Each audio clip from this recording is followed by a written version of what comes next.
अस्सलाम वालेकुम। अच्छा, ये आज हम स्टार्ट कर रहे हैं इंजाइम्स, यानी फर्स्ट ईयर एमबीबीएस में आपका एक चैप्टर है बायोकेमिस्ट्री में इंजाइम्स। तो उस पे काम अभी शुरू किया है, ठीक है। उसमें ये है कि सबसे पहले इंजाइम्स के डेफिनेशन और इसकी क्लासिफिकेशन, बेसिक पॉइंट्स इस वीडियो में ओवरऑल वही देखेंगे। तो फिर one by one Aahista Aahista सारे वीडियोस पे इंशाल्लाह जो है बात करेंगे। इंजाइम्स आपने एफएससी में भी पढ़ा है, 9th 10th में भी पढ़ा है। तो सबसे पहले इसकी डेफिनेशन कि इंजाइम आखिर होते क्या हैं, ठीक है। फिर उसके बाद मतलब इसकी मोटी मोटी बातें और इसकी क्लासिफिकेशन, नोमेनक्लेचर वगैरह वगैरह जो भी होगा। तो इसकी डेफिनेशन की बात करते हैं, ठीक है। डेफिनेशन का मतलब ये है कि इंजाइम आखिर हैं क्या, ठीक है। डेफिनेशन में जो लाइन लिखूंगा ना उस पर फोकस करना है। इंजाइम्स प्रोटीन्स होते हैं, ठीक है। तो मैं लिखूंगा enzymes are made up of enzymes are made up of enzymes are ठीक है made up of proteins, ठीक है। प्रेजेंट प्रोटीन्स होते हैं। अब प्रेजेंट कहाँ होते हैं? लिविंग सेल्स में होते हैं। Present in living cell, living cells convert करते हैं किसको? सबस्ट्रेट को प्रोडक्ट में, ठीक है। मैं इसकी डेफिनेशन को फिर दोबारा रिपीट करता हूँ इसकी डेफिनेशन के बाद। Enzymes are made up of proteins present in living cells, क्या करते हैं? Converts substrate to product by increase rate of reaction, ठीक है। by increase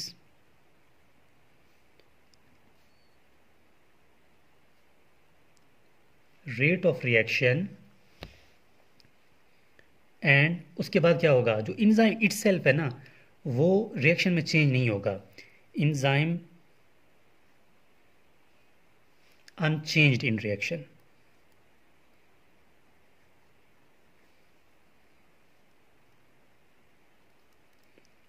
ये एक ब्रॉड डेफिनेशन है, मतलब हाई लेवल डेफिनेशन है।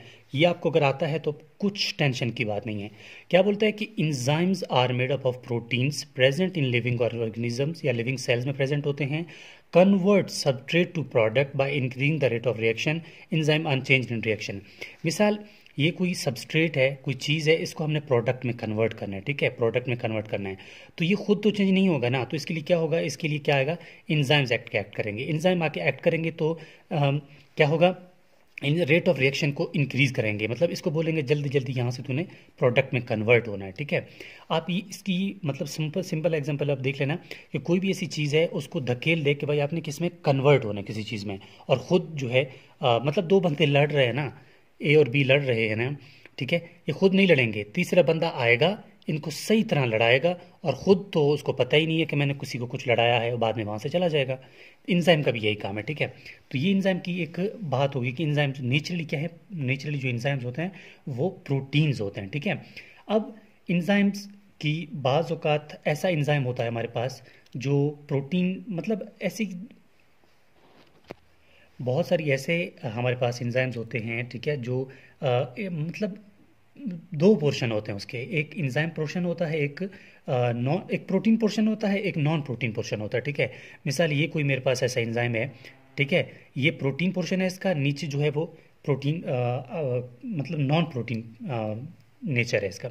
अगर ये एक इंजाइम है, इसका जो प्रोटीन पोर्शन है ऊपर वाला, ठीक है, प्रोटीन पोर्शन है, ठीक है, तो इसको एक स्पेसिफिक नाम देते हैं, उसको बोलते हैं एपो एंजाइम।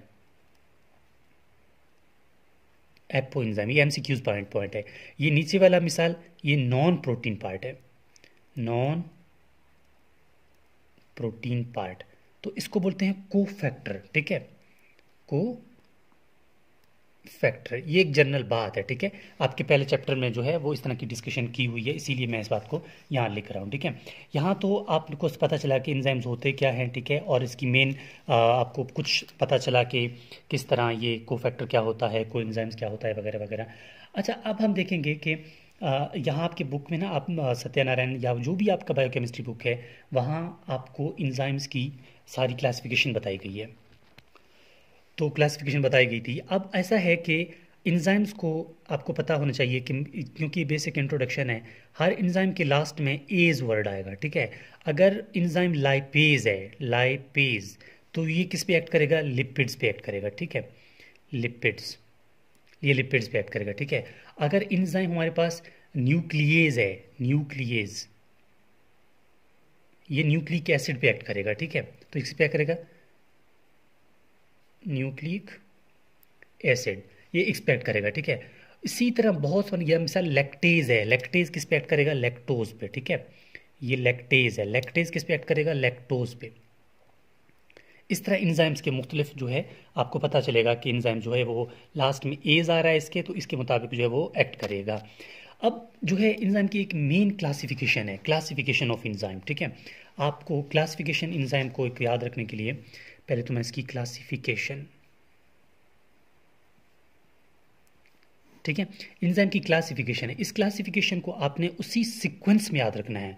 अब उसी सीक्वेंस में याद रखने के लिए मैं आपको एक निमोनिक बताऊंगा, ठीक है, oath, O T H, oath लिल, ठीक है, ओथ लिल, ओथ लिल आपको याद रखना है इसी सीक्वेंस में। हर एक वर्ड से इंजाइम का नाम आएगा। नंबर वन ओ से है तो इसका मतलब है ऑक्सीडो रिडक्टेज, ऑक्सीडो रिडक्टेज, ये पहला एंजाइम है, ठीक है। नंबर 2 मतलब टी से स्टार्ट हो रहा है तो ट्रांसफरेज, ट्रांसफरेज, ठीक है। नंबर 3 एच से स्टार्ट हो रहा है तो हाइड्रोलेज, ठीक है। और फिर एल से स्टार्ट हो रहा है, ठीक है, लाइजेज, लाइज, ठीक है, लाइजेज, ठीक हो गया। अब नंबर 5 आई से स्टार्ट हो रहा है तो आइसोमरेज, आइसोमरेज, ठीक है। अब लास्ट में फिर एल से स्टार्ट हो रहा है तो इसका मतलब लाइगेजेस। अब आपको इनके नाम से पता है ना क्या मतलब ऑक्सीडो रिडक्टेज, मतलब ये ऑक्सीडेशन भी करवाएंगे और रिडक्शन भी करवाएंगे, ठीक है। ट्रांसफरेज मतलब कोई चीज़ ये एक जगह से दूसरी जगह क्या करेंगे? ट्रांसफर करेंगे, ट्रांसफर, ठीक है, ट्रांसफरेशन में काम आएगा, कोई चीज़ मतलब ट्रांसफर करेंगे, ये बात समझ आ गई, ठीक है। अब कोई फंक्शनल ग्रुप हो गया, कोई इस तरह की चीज़ रहेंगे ना, वो उसको ट्रांसफर करेगा, ठीक है। हेक्सोकाइनेज मिसाल एक एग्जांपल आता है ट्रांसफरेज के अंदर में। हाइड्रोलेज की बात करते हैं। हाइड्रोलेज क्या करता है? ऐसे एंजाइम्स होते हैं जो कि हाइड्रोलाइसिस करवाते हैं, मतलब पानी की मौजूदगी में हाइड्रोलाइसिस करवाते हैं। हाइड्रोलाइसिस, हाइड्रोलाइसिस का भी मतलब ये है ना कि पानी की मौजूदगी में कोई तोड़ फोड़ करना, उसको हाइड्रोलाइसिस कहते हैं, ठीक है। इसके एग्जांपल में लाइपेज आता है, ठीक है, लाइपेज आता है। लाइसिस, लाइसिस का मतलब ही तोड़ फोड़ है, ठीक है। तो ये एंजाइम क्या करता है? ये किसी चीज़ को ब्रेक करता है, ठीक है। लाइसिस क्या करते हैं? ब्रेक करते हैं, ठीक है, क्लेवेज करते हैं, ब्रेक करते हैं। इसका एग्जांपल में एल्डोलेज आता है, एल्डोलेज, एल्डोलेज, ठीक है, ये आप सेकंड ईयर में भी इसमें पढ़ेंगे।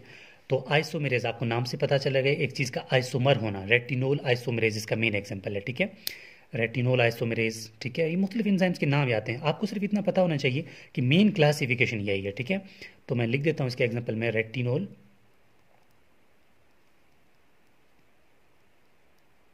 आइसोमेरेज, ठीक हो गया। अब लाइगेज, लाइगेज आपको मतलब लाइगेज का मतलब क्या है? आपने डीएनए के बारे में मतलब एफएससी में पढ़ा होगा। लाइगेज क्या करता है? जोड़ देता है किसी चीज़ को साथ में ना। तो यहाँ पर लाइगेज के जो मेन एग्जांपल है, जो लाइगेज के लिए हम यूज़ करेंगे, मालिक्यूल दो, मतलब लाइगेज जो है वो एक मालिक्यूल को दूसरे मालिक्यूल के साथ जोड़ देगा, ठीक है। इसी चीज़ को हम लोग क्या लाइगेजेज एंजाइम बोलते हैं, ठीक है। इसके लिए जो मेन एग्जांपल आपके बुक में भी मेंशन है, आप लोग देख लीजिएगा, सक्सिनेट थायोकाइनेज मेन एग्जांपल है, ठीक है, सक्सिनेट थायोकाइनेज,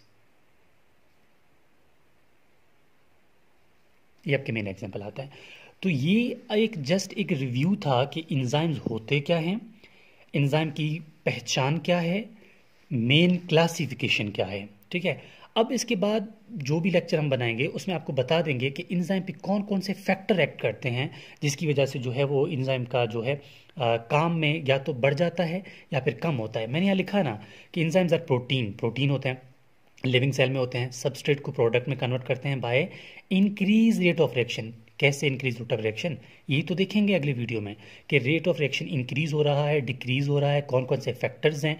ठीक है, तो इंजाइम ये मैंने आपको एक जनरल बात बताई थी ना कि कोई भी ऐसा एक इंजाइम पार्ट आ जाता है कि प्रोटीन पार्ट होता है, एक नॉन प्रोटीन पार्ट होता है। मोस्टली इंजाइम जो है, मोस्टली के सब ही इंजाइम प्रोटीन इन नेचर होते हैं, लेकिन बाजू का कोफैक्टर इनके साथ अटैच होता है। कोफैक्टर क्या होते हैं? नॉन प्रोटीन पार्ट होते हैं। ठीक हो गया, ये ओवरऑल इंजाइम का एक स्केच है कि आपको पता हो कि इंजाइम के अंदर हमने पढ़ना क्या क्या होता है, डेफिनेशन, उसकी थोड़ी बहुत फीचर्स की बात, और इसकी मेन क्लासिफिकेशन। इन मेन क्लासिफिकेशन को ओथ लेल को नहीं भूलना, ओथ लेल भूलेंगे तभी सब कुछ खराब होगा।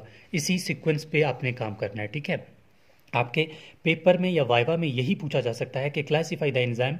ठीक है, तो आपको इसी तरह चलना पड़ेगा, ओथ लेल। ठीक है, ओथ लेल, OTHLIL, oxidoreductase, transferase, hydrolase, lyase, isomerase and ligase. तो this is whole about enzyme. और ये वीडियो जो है वो एक स्टूडेंट के एक रिक्वेस्ट से था कि इस पे काम हो जाए।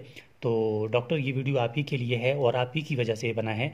तो इंशाल्लाह इस वीडियो के बाद भी आगे हम एंजाइम की मेन जो भी इसकी क्लासिफिकेशन होगी, जो भी इनकी बातें होगी, वो उस पर बात करेंगे। Thank you.